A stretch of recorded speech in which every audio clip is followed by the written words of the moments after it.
Hello my dear health seekers, Inga from Health Origins here. So today I'm gonna be making seitan meatballs in my Instant Pot. So let's begin.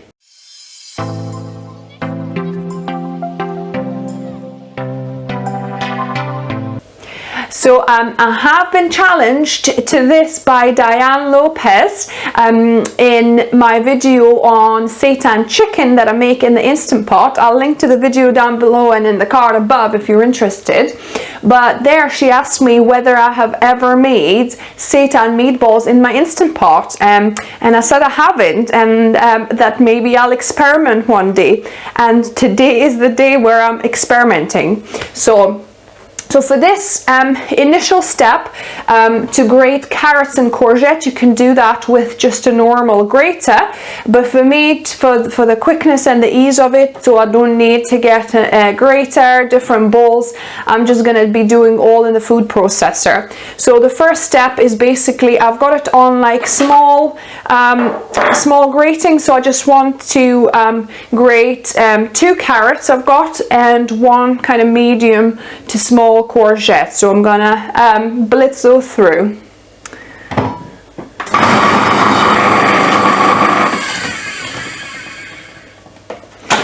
So that is it. So I'm gonna need to change this grating blade to my S blade, because that's what you're gonna need to mix the whole mixture together. So I have now attached the S blade here, and we're gonna put the rest of our ingredients. So I've got about 200 grams of firm tofu. So I'm gonna break it into smaller pieces here.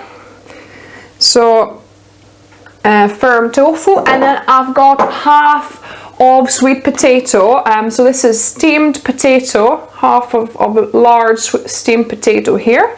Next, we need to put together about a third or maybe a quarter to a third of a cup of flavorful pastes.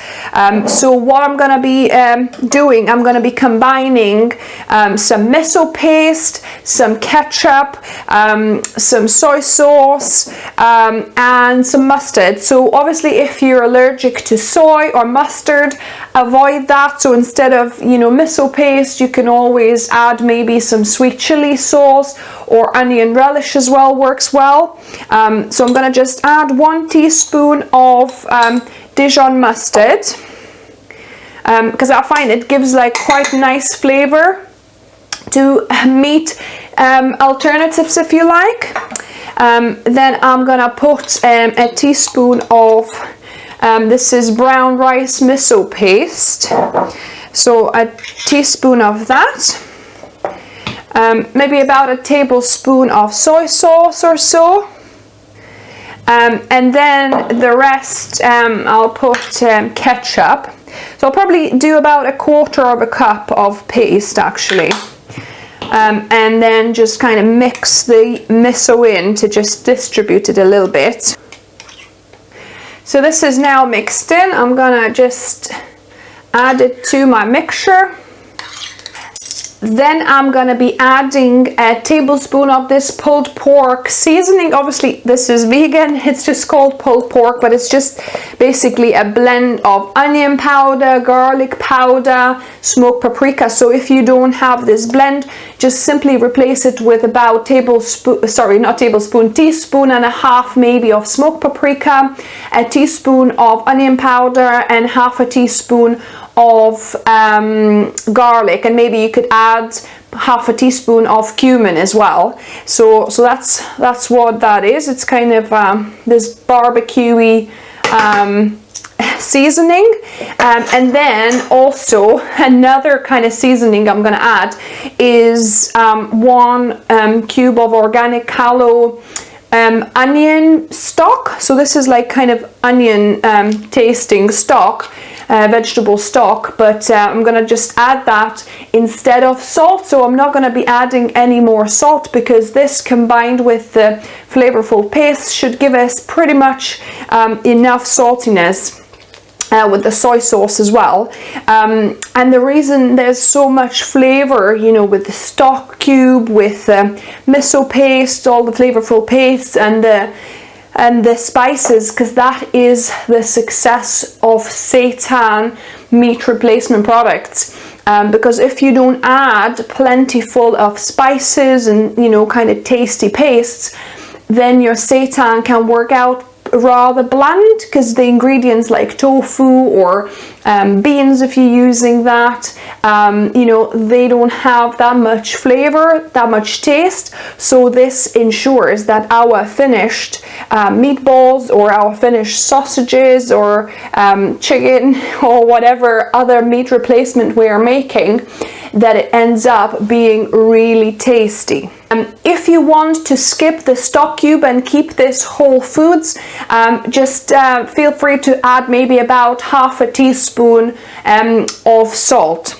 Okay, so I'm just gonna put my lid on and I'm gonna blend this until it's becoming more uniform in kind of in texture, and I might need to scrape it a few times as well. So it's been about 10-15 seconds, and I'm just gonna scrape the sides so that it all blends uniformly.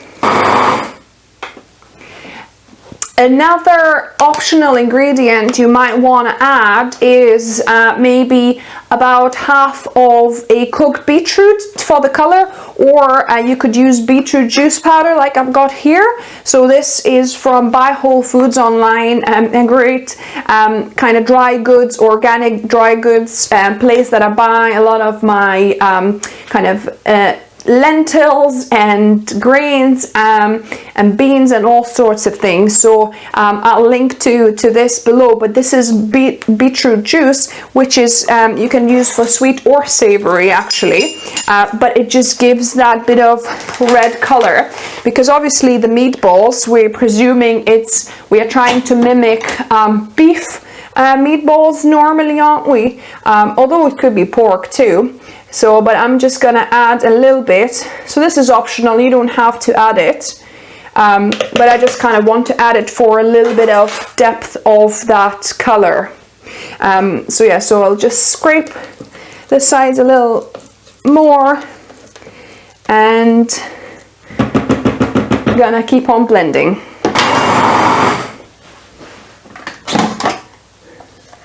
So this is starting to look more uniform. It's probably been about a minute now. Yeah, maybe another half a minute and that should be ready.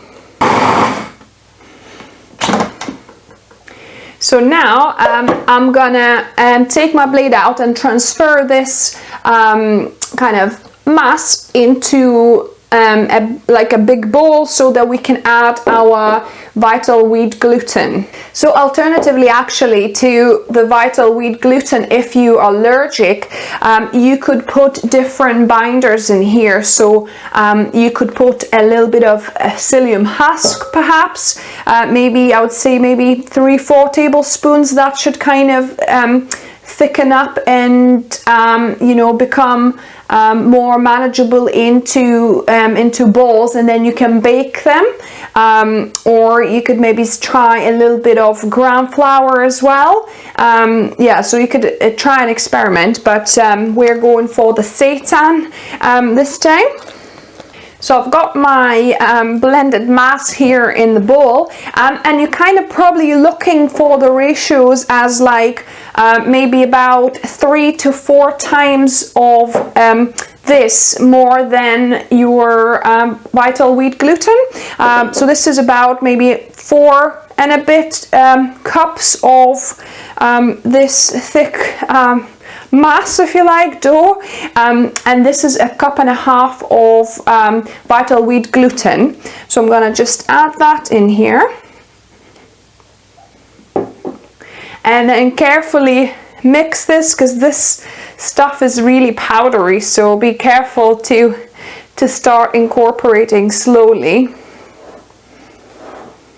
And once you mixed it quite well with spatula, you can just finish off by hand. This is quite a satisfying, quite a soft kind of dough mixture. It doesn't stick to your hands, it's great. So yeah, so just treat it as you would kind of dough, and then just mix it through until it's all the flour is completely combined and everything feels uniform texture. Actually, another addition I forgot, a little bit of pepper, so I'll just grind a little bit of fresh black pepper. And we are not massive fans of pepper, so we don't have too much of it, but just a little bit. I think it, you know, it works with the meatballs quite well. So this looks pretty uniform to me, so that shouldn't be kind of too soft. You should feel a little bit of kind of gluten binding it all together, but it shouldn't be like too stiff and hard to mix. So this is just perfect kind of in the middle, you know, not too soft where it's still mushy and it's not binding together, or it's like really hard, you can't kind of shape it and it's hard to mix it, then it's probably too much gluten as opposed to the rest of the ingredients. So this is a great kind of texture, as you can see here. So what I'm going to do now, I'm going to use my lollipop. So this is silicone lollipop mold that I just had an idea to use as a little bit of kind of a mold for the meatballs. So I'm going to use about a tablespoon's worth of mixture and to roll it into a little ball and then place it in each of these openings. If you don't have this lollipop mold, I'm not sure, you know, what else you could use. I think this is quite useful, to be fair.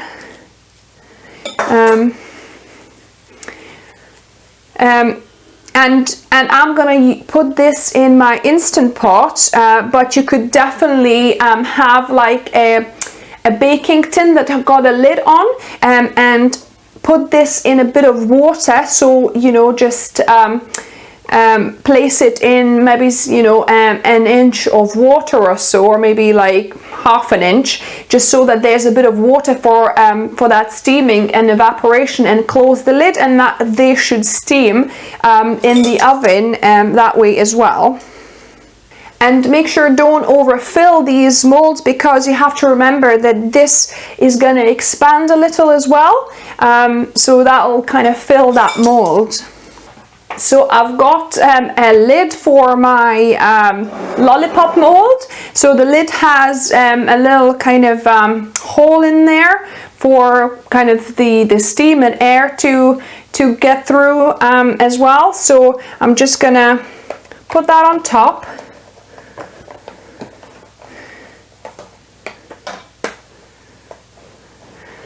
Make sure it's quite sealed. And then I'm gonna place it on top of a steamer basket of my Instant Pot. So I added water, hot boiling water underneath there, and I'm just gonna carefully try and I'll have to bend it slightly, because as you can see it's not fully fitting properly, but just try to make the best of it.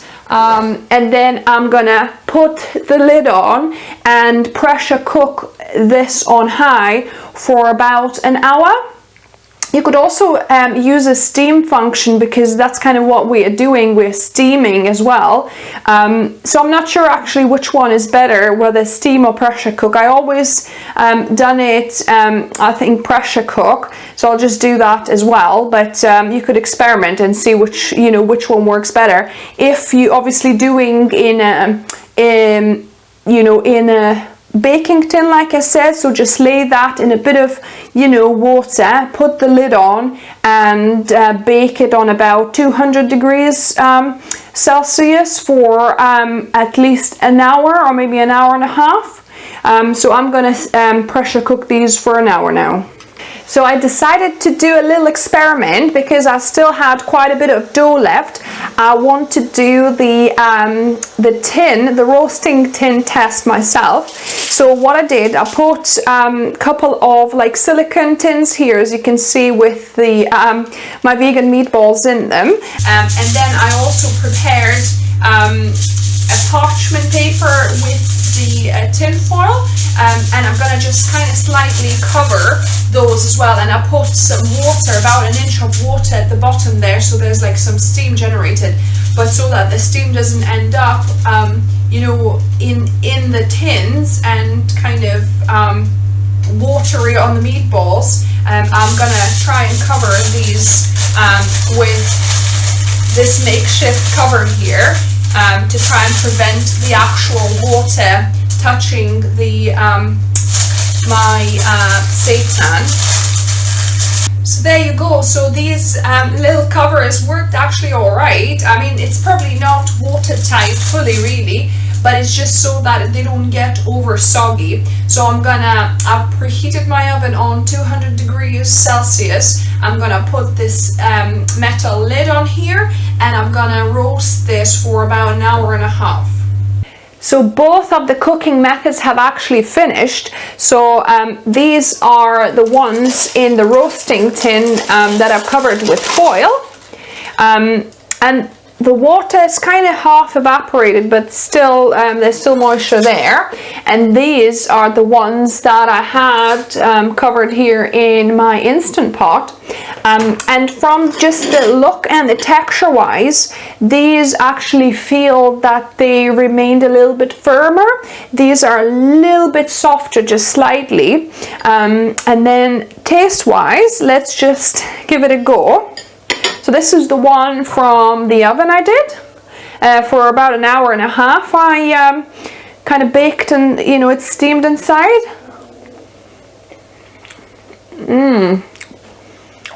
Yum. Such good taste. And obviously you wouldn't eat them alone like this. You would have it in some tomato sauce or different kind of sauce, barbecue sauce maybe.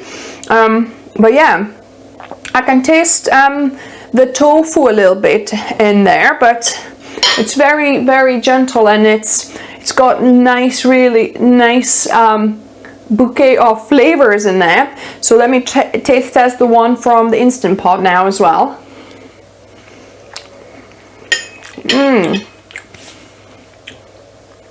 Yum. Really, really good. So yeah, so this has been a successful experiment. You can make seitan meatballs in your Instant Pot, or it works even in a roasting tin with, you know, something to cover it over as well. So yeah, so this is a success. And for Instant Pot, you will need a cake pop mold, you know, that's got two sides to it, and one there's a little hole through there, and you know, it kind of puts together for cake pops, but it's perfect for meatballs as well. If you like this video and you're gonna give this a go, give me a thumbs up. If you're new here, welcome to the channel, and subscribe for more videos like this on Wednesdays and Saturdays. And remember, food is fuel, so be mindful of what you put in the body. Until next time.